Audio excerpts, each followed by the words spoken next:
بسم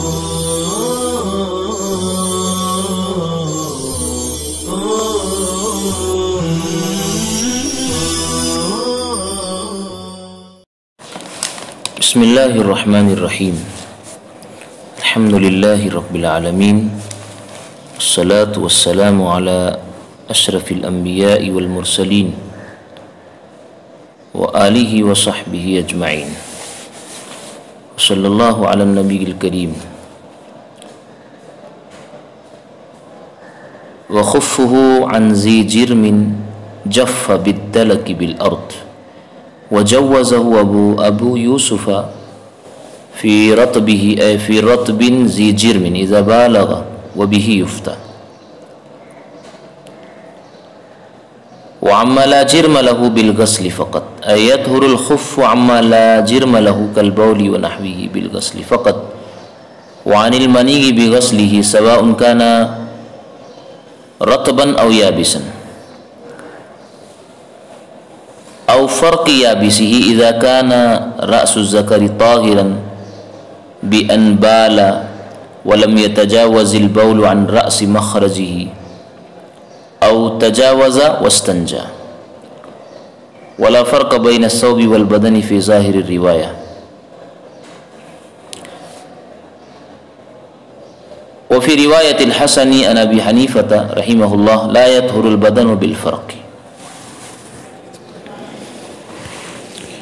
عزیزان محترم،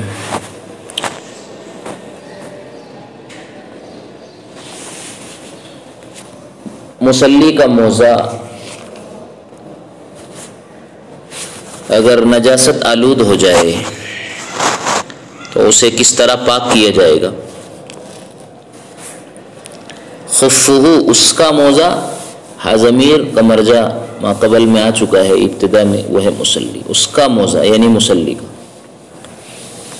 اب یا تو خشک نجاست سے آلودہ ہے یا تر نجاست سے آلودہ ہے. چنانچہ اگر جسمدار نجاست سے اگر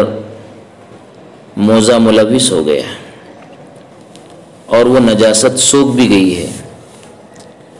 تو اس کی پاکی کا طریقہ بتایا بالدل کی بالارض، زمین پر رگڑنے سے پاک ہو جائے گا.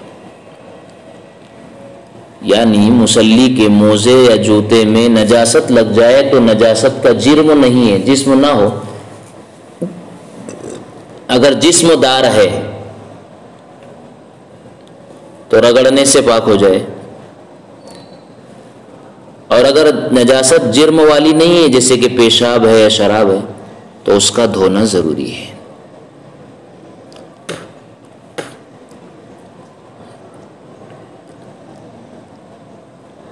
خواہ نجاست تر ہو یا خشک ہو.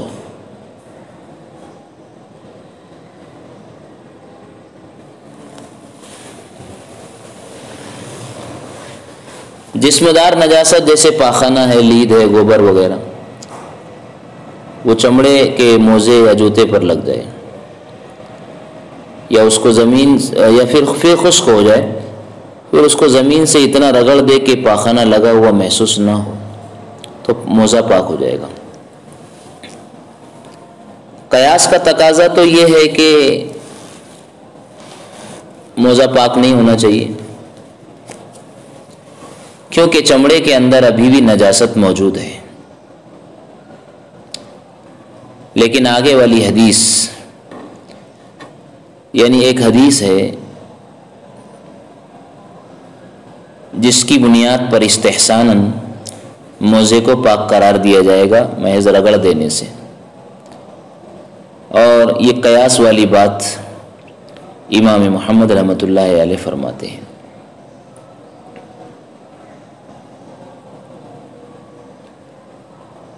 اور وجہ استحسان یہ ہے کہ چمڑے میں جو ناپاکی سرایت کی ہوں گی وہ کم ہے، اور سوکھنے کی وجہ سے ناپاکی کے جسم نے واپس چوس لیا اور چمڑے کے اندر بہت کم ناپاکی رہ گئی ہے. وہ روایت جس کی وجہ سے رگڑ دینے سے موزے کو پاک قرار دیا گیا استحساناً، حضرت ابو ہریرہ رضی اللہ تعالیٰ عنہ اس کے راوی عن ابی ہریرہ ان رسول اللہ صلی اللہ علیہ وسلم قال اذا وطی احدکم بنعلہ الاذى فإن التراب له طہور۔ اس حدیث پاک سے معلوم ہوتا ہے کہ مٹی سے رگڑنے کے بعد جوتا یا موزہ پاک ہو جائے گا۔ ایک اور حدیث ہے، لمبی حدیث، اس کا آخر کا یہ جملہ بھی ہے، عن ابی سعید الخدری رضی اللہ عنہ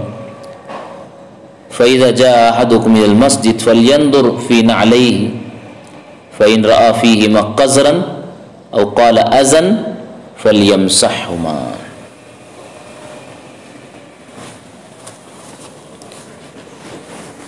کہ کوئی مسجد میں آ رہا اور اس کے جوتوں میں اگر قذر ہو، گندگی ہو، یا اذى کا لفظ ہے، ناپاکی ہو، گندگی ہو، نجاست ہو، تو فلیمسحهما۔ بہرحال ان روایات کی بنیاد پر قیاس کو ترک کر دیا گیا۔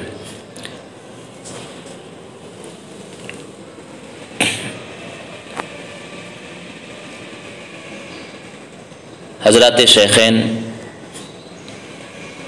نے انہی روایتوں کو اپنا مستدل بنایا ہے۔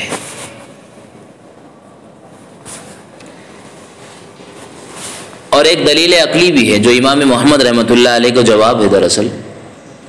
کہ چمڑا کافی سخت اور ٹھوس ہوتا ہے، اس لیے نجاست کے اجزاء اندر بہت کم داخل ہوں۔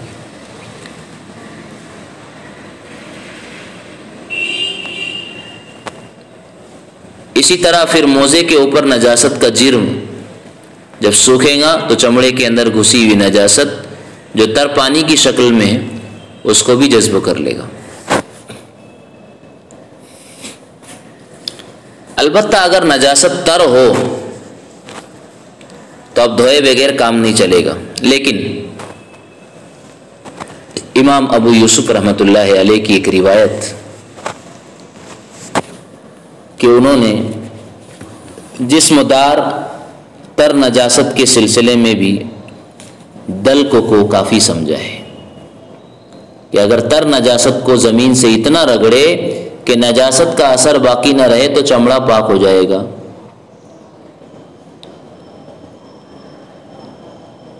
اس کی تین بنیادیں، ایک تو یہ کہ نجاست بہت کم رہے گی جو قابل عفو ہے، دوسری وجہ یہ ہے کہ عموم بلوہ ہے،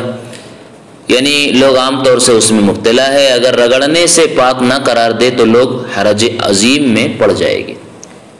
اس لیے تر نجاست کو بھی رگڑنے سے پاک قرار دیا جائے۔ تیسری وجہ یہ کہ حدیث میں کہ رگڑنے سے پاک ہو جائے گا، اس میں یہ نہیں ہے کہ اگر خشک نجاست پاک ہوں گی اور خشک نجاست پاک ہو جائے گی رگڑنے سے اور تر نجاست پاک نہیں ہوگی۔ کہنا یہ چاہتے ہیں کہ حدیث میں چونکہ اطلاق ہے، عموم ہے، اس لیے تر نجاست بھی رگڑنے سے پاک ہو جائے گی، کیونکہ حدیث میں فَإِن رَأَى فِيهِمَا قَذْرًا، قذر دیکھے، اب قذر چاہے تر ہو یا خشک ہو۔ اس طرح سے امام ابو یوسف رحمۃ اللہ علیہ تر نجاست کو رگڑ دینے سے پاک ہونے کے قائل ہیں۔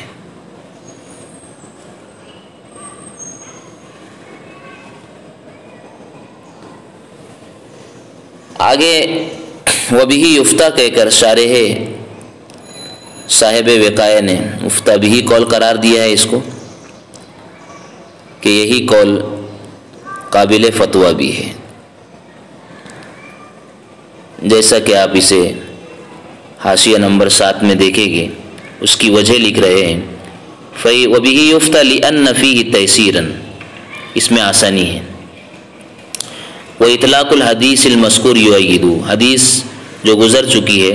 وہ اس کی تائید کر رہی ہے، کیونکہ حدیث پاک کا اطلاق شامل بغیر ذی جرم ایضاً، غیر جسمدار نجاست کو بھی حدیث کا اطلاق اور عموم شامل ہے، اس لیے رگڑ دینے سے وہ بھی پاک ہو جانا چاہیے۔ اور آپ علیہ الصلاۃ والسلام کا یہ فرمان فَإِنَّ التُّرَابَ لَهَا طَهُورٌ اے مزیل للنجاست،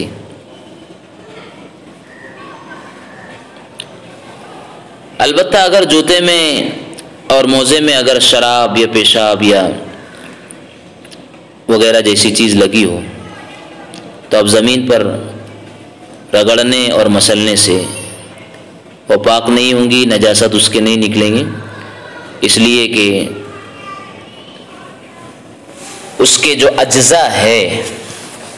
وہ اس قدر اس میں پیوست ہو چکے ہیں اور اسے جذب کرنے والی کوئی چیز بھی موجود نہیں،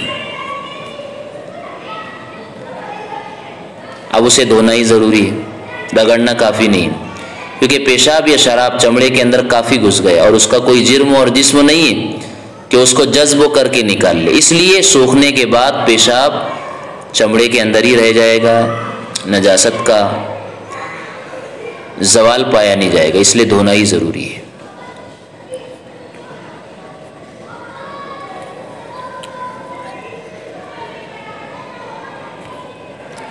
وَأَمَّا لَا جِرْمَ لَهُ بِالْغَسْلِ فَقَط،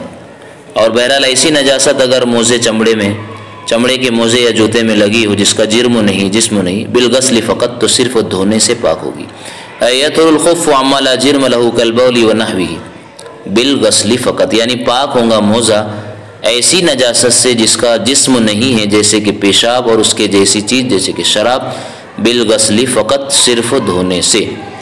وعن المنی بغسلہ، اور پاک ہوگا جوتا یا موزہ بغسلہ، دھونے سے، سواء کان رطبا او یابسا،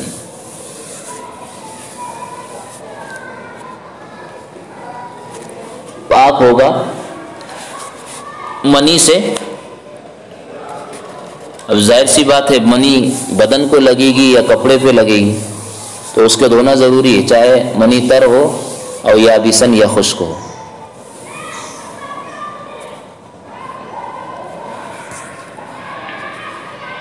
اور فرق یابسی یا خشک منی کو خرج دینے سے۔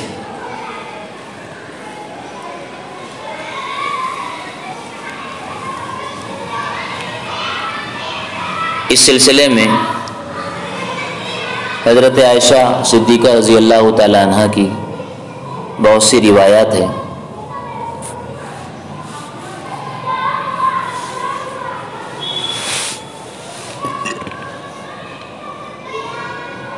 کپڑے میں اگر تر نجاست لگے، ابھی تک بات ہم نے کی چمڑے کی، کپڑے میں اگر تر نجاست لگے یا خشک ہو، جرم والی اور بغیر جرم والی، ہر حال میں دھونے سے ہی پاک ہوگا۔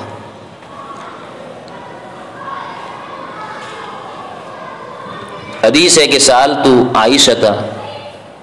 رضی اللہ تعالی عنہا عن المنی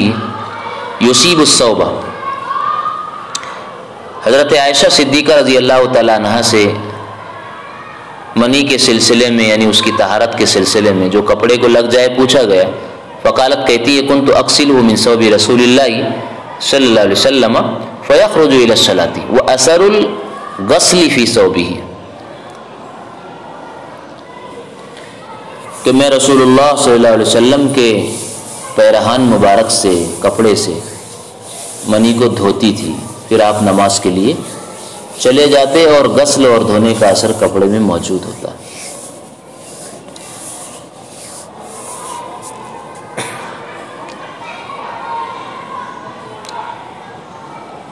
دلیل عقلی اس سلسلے میں یہ ہے کہ یہاں دھونا ہی ضروری ہے، رگڑنا اس لیے نہیں کپڑے میں، اس لیے کہ کپڑا ٹھوس نہیں ہوتا ہے، اس لیے اس میں نجاست کے اجزاء بہت داخل ہو جاتے ہیں جو صرف دھونے ہی سے نکل سکتے ہیں، رگڑنے سے نہیں نکل سکتے، اس لیے کپڑا دھونے سے ہی پاک ہوگا۔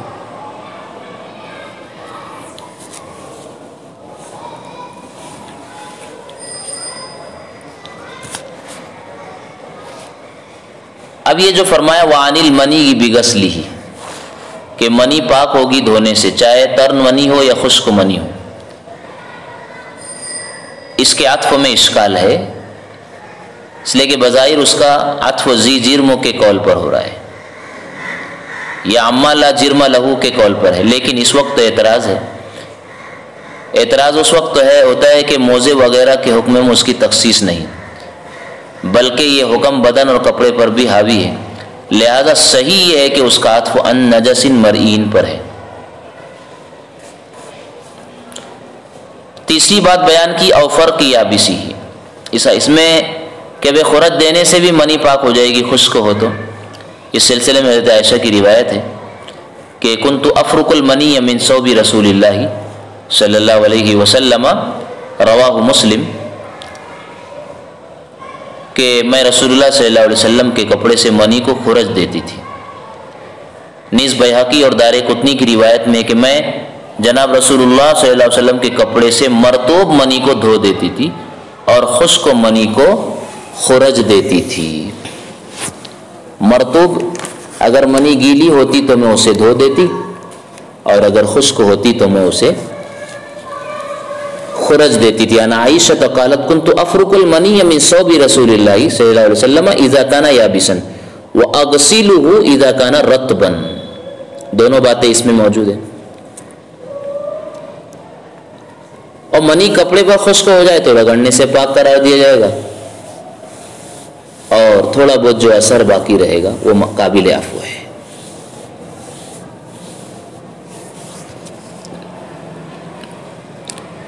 ھذا اذا كان راس الذکر طاہرا بان بال ولم يتجاوز البول عن راس مخرجه او تجاوز واستنجى۔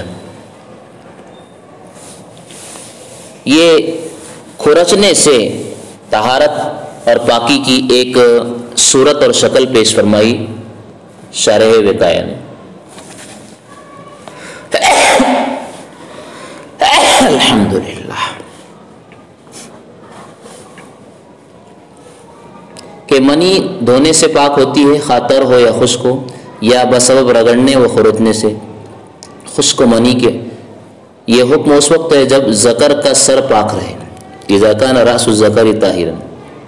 بئی طور کے پیشاب کیا، بین بال ولم یتجاوز المخرج بول عن مخرجی عن راس مخرجی، اور پیشاب مخرج کے سر سے سرے سے تجاوز نہیں کیا، یا تجاوز تو کیا لیکن استنجا، اس نے اس کو دھو کر پاک کر لیا۔ اب دیکھیے یہ صورت جو شارح وقایہ نے پیش فرمائی ہے آسانی سے سمجھ میں نہیں آتی کہ منی نکلے اور سر ذکر پاک رہے، اس لیے کہ منی نکلتے وقت عام طور پر سر ذکر مزید سے تر رہتا ہے۔ ایسی حالت میں منی کا ادھر ادھر پھیل جانا ایک معمولی بات ہے۔ البتہ سوتے ہوئے احتلام ہو تو خروج منی کے وقت سر ذکر خشک ضرور رہتا ہے، لیکن اس وقت یہ وثوق سے نہیں کہا جا سکتا کہ منی ادھر ادھر نہ بہی، بلکہ نکلتے ہی کپڑے میں لگی ہوگی۔ بہرحال شارح وقایہ نے جو امکانی صورت بیان کی ہے وہ اگر واقعتاً بھی ظہور پذیر ہو، ایسا ہو بھی، اور سر ذکر پاک نہ ہو، تو چونکہ اس میں نجاست مل گئی اس لیے اس کی منی خرچنے سے پاک نہ ہوگی۔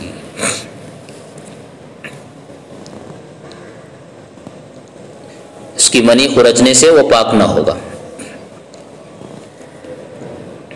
ولا فرق بین الثوب والبدن فی ظاہر الروایہ وفی روایت الحسن عن ابی حنیفہ لا یطہر البدن بالفرق۔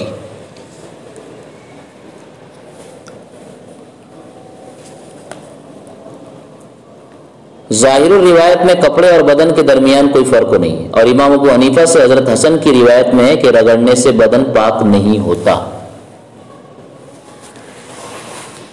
اب دیکھیے اگر منی بدن کو لگ جائے تو ہمارے مشائخ فرماتے ہیں کہ رگڑنے سے پاک ہو جائے گا۔ وجہ اس کی یہ کہ کپڑے میں جتنی مشقت ہے اس سے زیادہ مشقت بدن دھونے میں، اور جتنا عموم بلوہ کپڑے میں اس سے زیادہ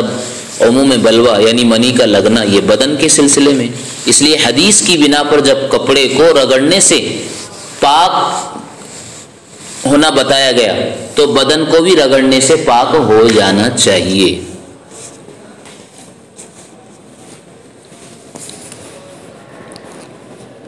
اسی کو کہا کہ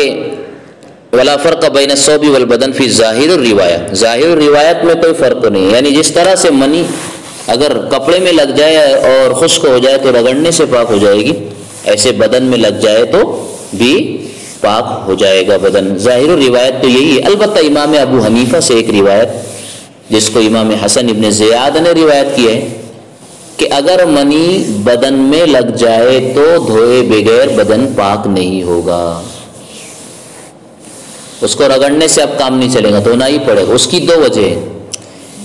ایک تو یہ کہ بدن کی گرمی منی کی رطوبت کو اندر کی طرف کھینچ لیتی ہے، جس کی وجہ سے جب منی خشک ہو رہی ہوں گی اس وقت یہ رطوبت واپس منی کے جرموں کی طرف نہیں آئے گی، اور جب منی کے جرموں کو رگڑیں گے تو رطوبت زائل نہیں ہوگی، اس لیے جسم پاک نہیں ہوگا۔ دوسری وجہ یہ کہ جسم کو کپڑے کی طرح رگڑنا بھی ممکن نہیں کہ منی کا جرم مکمل جھڑ جائے، اس کا جسم ختم ہو جائے، اس لیے بدن کو رگڑنے سے وہ پاک نہیں ہوگا منی سے۔ وفی روایت الحسن عن ابی حنیفہ لا یطہر البدن بالفرق، اور ظاہر روایت میں تو کوئی فرق نہیں بتایا گیا، جس طرح کپڑا کو رگڑنے سے پاک ہوگا بدن بھی پاک ہو جائے گا۔ آگے دیگر اشیاء کی پاکی کا طریقہ بتایا ہے، والسیف ونحوہ بالمسح، کہ تلوار اور تلوار جیسی چیزیں، یعنی چکنی چیزیں، تلوار اور تلوار جیسی چیزیں، ان کو پوچھنے سے اگر اس پر نجاست لگ جائے تو پوچھنے سے تمام نجاست صاف ہو جائے گی اور وہ پاک ہو جائے گا، جیسے آئینہ ہے، کانچ ہے،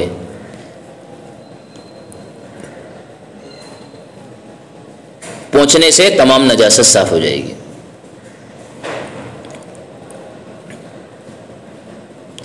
اس لیے کہ نجاست ان کے اندر نہیں جاتی ہے، یہ ایسی چیزیں ہیں جو نجاست کو جذب نہیں کرتے، اور جو اس کے اوپر لگی ہے وہ پوچھنے سے زائل اور ختم ہو جائے گی۔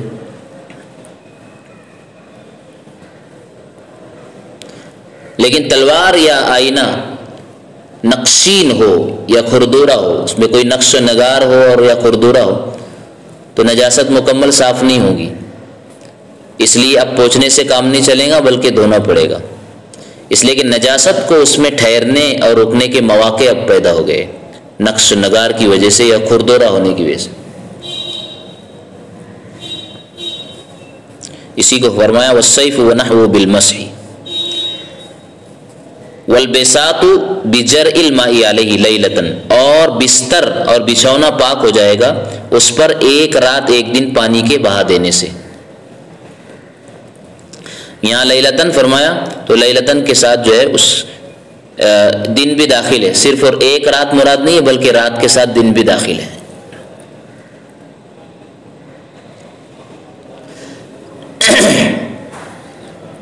پانی بہا دیا جائے پاک ہو جائے گا۔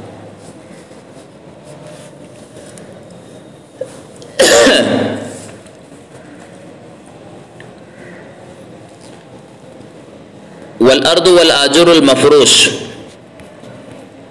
بالیبس وذهاب الاثر للصلاة لا للتیمم، ایجوز الصلاة علیہما ولا یجوز التیمم بہما۔ آگے دوسری چیزوں کی پاکی کا حکم بتائے، الآجر المفروش، پھیلائی اور بچھی ہوئی اینٹیں، والارض اور زمین،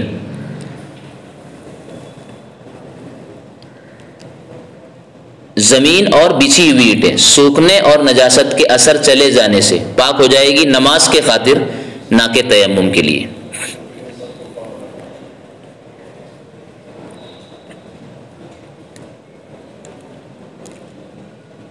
المفروش کی قید اس لیے لگائی کہ اگر یہ بچھی ہوئی نہ ہو بلکہ الگ پڑی ہو اور منتقل ہوتی ہو تو یہ زمین کے حکم میں نہ ہوں گی اور خشک ہونے سے پاک نہیں ہوگی، جیسے زمین خشک ہونے سے پاک ہوتی ہے۔ اسی طرح درختوں کا بھی حکم ہے کہ اگر زمین پر کھڑا ہے اور کٹا ہوا نہیں ہے تو اس کی نجاست خشک ہونے سے پاک ہو جائے گی، لیکن کٹے ہوئے درخت جو یوں ہی پڑے ہوئے ہو جن کو ادھر سے ادھر منتقل کیا جا سکتا ہے پھر اس کا حکم زمین والا نہیں ہوگا۔ اب کہا کہ یہ زمین اور بچھی ہوئی اینٹیں خشک ہونے سے پاک ہو جائے گی نماز کے لیے نہ کہ تیمم کرنے کے لیے، یعنی جس زمین پر نجاست لگی ہے وہ خشک ہو جانے سے پاک تو ہو جاتی ہے اور اس پر نماز پڑھنا جائز ہے، لیکن تیمم جائز نہیں، اس لیے کہ تیمم والی چیز کی طہارت نص کتاب سے ثابت ہے، جیسے کہ اللہ کا فرمان ہے فَتَيَمَّمُوا صَعِيدًا طَيِّبًا، لہذا اخبار احاد سے ثابت شدہ نص کے ساتھ اس کو نہیں ملایا جائے گا۔ تیمم کے لیے طہارت نص کتاب سے ثابت ہے، اور ہم جو زمین کی پاکی کی بات بیان کر رہے ہیں کہ خشک ہونے سے اگر اس پر نجاست گیری ہو اور خشک ہو جائے تو پاک ہو جاتی ہے، یہ اخبار احاد سے ثابت شدہ نص ہے، لہذا دونوں کو ایک ساتھ ملایا نہیں جائے گا۔ اس لیے یہ جگہ جہاں نجاست گیری ہو اور خشک ہو جائے تو اس جگہ نماز پڑھنے کے لیے تو پاک ہوگی لیکن تیمم کے لیے پاک نہیں ہوگی۔ اس سلسلے کے مزید مسائل انشاءاللہ ہم اپنے اگلے سبق میں پڑھیں گے۔ اللہ ہمیں سمجھ کر عمل کی توفیق عطا فرمائے۔ وما توفیقی الا باللہ۔